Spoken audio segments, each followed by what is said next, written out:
Assalamu alaikum wa rahmatullahi wa barakatuh. When I first came across this video, I considered responding to it at that time, but frankly, I hesitated because the topic is just so annoying, to be honest. Because it just feels like one of those issues that every generation of Muslims has to just go through over and over again, as if the matter has never been clarified, as if there's been no educational progress.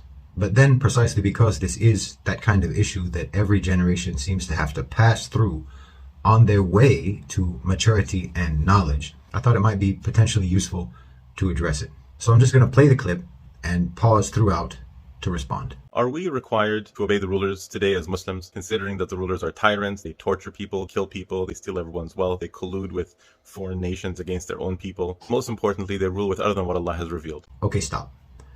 Right off the bat, he's throwing out generalities and accusations as if they are indisputable facts. So this is what you need to do if you're interested in having a serious discussion. Which rulers are we talking about? Which rulers are tyrants? Which rulers are killing and torturing people and stealing everyone's wealth?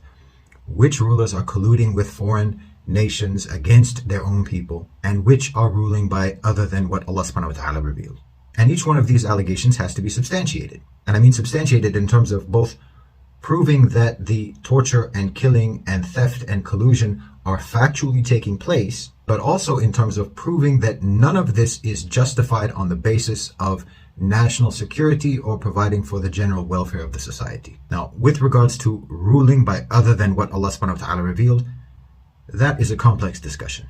I mean, you have to prove that they are ruling by what is contrary to what Allah subhanahu wa ta'ala revealed, and or that the Sharia does not form the fundamental basis for the laws and policy making of the government. Because the mere existence of unrevealed law, non-wahi based, non-sharia laws and regulations in their legislation does not constitute ruling by other than what Allah subhanahu wa ta'ala revealed. It constitutes ruling by what Allah revealed, as well as by rules and regulations and laws that are dictated by situational necessity, that are not stipulated by the Sharia, that are not stipulated by Quran and Sunnah, matters that are mubah, which is something they are allowed to do, and it is something that every Muslim ruler has always done throughout all of Islamic history. Furthermore, you have to prove that the extent to which they are ruling by other than what Allah revealed constitutes kufr bawah, open kufr, or that certain aspects of the Sharia are not just being compromised for reasons of, again, national security or the general welfare of the population of the people. There may exist some sort of imperative or necessity that requires compromise. And are those aspects that can be compromised? This is a very complex discussion. And frankly, you can't actually talk about whether or not a country is ruling by other than what Allah subhanahu wa ta'ala revealed unless you're a faqih, because it's not as simple a matter as you might think it is. There's some Muslims out there, they say that we are required to obey these rulers, not rebel against them, not even speak out against them in public, based on the ahadith of the Prophet ﷺ, who orders us to obey the rulers, not rebel against them, and not speak out against them in public, and so on. Yes, there are many hadiths commanding obedience to the ruler, even if that ruler is a tyrant, even if they are killing and torturing people and stealing their wealth, even if they're colluding, even if they're doing all manner of things that you do not recognize as acceptable Islamically. Even if they're ruling by other than what Allah subhanahu wa ta'ala revealed, as long as that does not constitute open kufr. Now, when I was younger, these hadiths were very hard to swallow. And I totally understand why any young people today would also have a hard time with them. Though the disastrous rebellions in Egypt, in Syria, in Libya, and elsewhere should make it a little bit easier to understand the reasonableness and the wisdom of these hadiths. So how does this apply today? Well, the whole thing comes down to a pretty simple point, which is contracts. In order to understand this, look at a contract between, for example, a contractor, say he's going to build an extension or fix something. Imagine that a contractor barges into your house and just starts building stuff. And then after he finishes building, he says, you owe me a lot of money. You say, I don't owe you anything. He says, but the Prophet ﷺ said you have to pay the worker before his sweat dries. The thing is, there was no valid contract. So he doesn't have any of the rights afforded to a person who has a contract for such work. And the same thing for the ruler and the ruled. The position of the ruler is a position that is contracted. It's an agreement, and it's called the bay'ah, which is a pledge of allegiance between the people and the ruler. That the ruler rules with Islam, and the people obey him as long as he's ruling with Islam. So if you don't have a valid contract, you have none of the rights that Islam gives the ruler, and the people have none of the responsibilities that they have towards the ruler. And therefore, all these ahadith and all these ayat that talk about the ruler and so on, they only apply to a khalifa that is legitimate according to Islam, according to the conditions of a valid ruler-ruled contract. And therefore, people who say that we have to obey the rulers today, no, we don't. Okay, so now we get to the crux of his argument, which is that he has found the ultimate loophole for justifying rebellion against the rulers. There's no contract. There's no bay'ah. There's no formalized consent of the governed. Therefore, the rulers are all illegitimate and they have no claim on the rights that are granted to them in the hadiths about obedience. Again, of course, this is not a new argument. It's an old one. And when I was first new in Islam, I would have thought it was just as brilliant as he seems to think it is. But it's not brilliant. So again, let's try to get specific.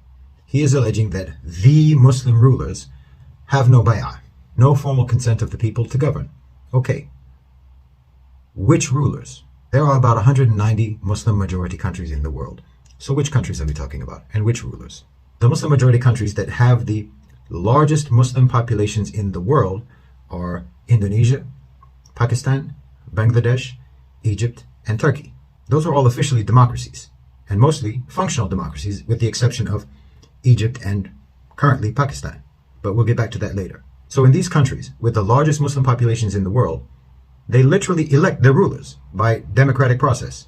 And in fact, most Muslim countries, despite what you may think, most Muslim countries have some form of parliamentary democracy whereby the people elect the parliament, and then the parliament elects or appoints the ruler. Either the head of the party becomes the ruler, or they elect the ruler, or they appoint the ruler, so on and so on. So essentially you have the MPs giving bay'ah on behalf of the people whom they represent, which is similar to the actual way that the bay'ah was traditionally conducted throughout Islamic history. I mean, historically, the Khalifa was not elected by a popular vote.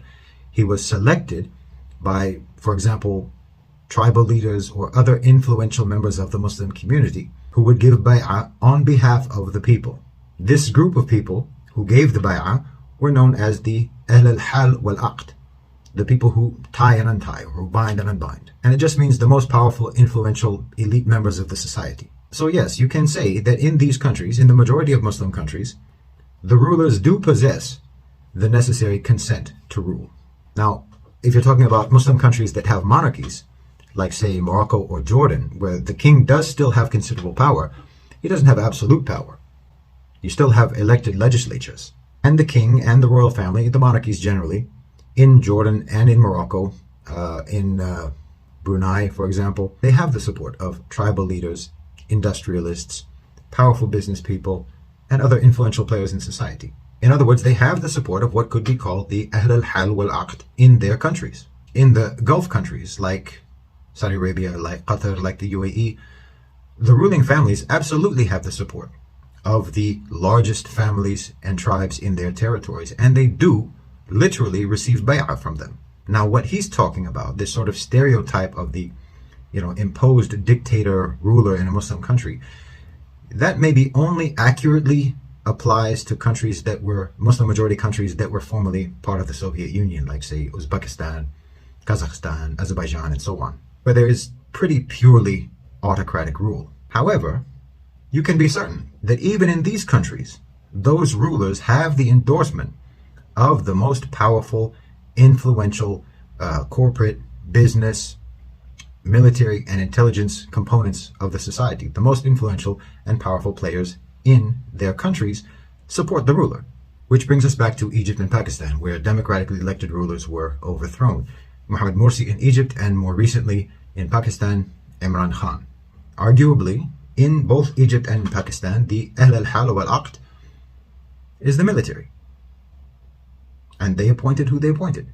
Now, none of these methods for installing a ruler are unheard of in the history of the Khilafah, and none of these methods invalidates the bay'ah requirement, because bay'ah does not necessitate popular democratic elections, but only the approval or the endorsement of the most prominent elite segments of the community. I think it's fair to say that you would be hard-pressed to find a Muslim ruler in any Muslim country who does not enjoy the support of the elites in his country, whether those are tribal leaders, industrialists, business leaders, or the army.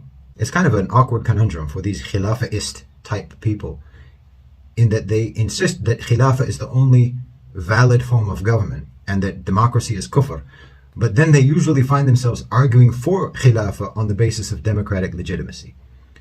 Abu Bakr radiallahu anhu was not elected by popular vote, he was selected by committee. And there were various methods for appointing a Khalifa and establishing his legitimacy ever since. And none of these methods was by popular mandate. Now, I have nothing against popular mandate, but you cannot honestly claim that popular mandate, popular vote, election, what have you, is the prerequisite for establishing the contractual legitimacy of a government, of a ruler, and that only by popular mandate is that ruler then covered by the rights that are granted to him in the hadiths by Rasulullah ﷺ about obedience. The truth of the matter is that we had rulers who were appointed by the elites of society for over 1,000 years, and that is what we still have in many places, alongside a couple dozen countries where they have democratically elected rulers. So yes, those hadiths apply today, whether we like it or not. Now, if the elites, if the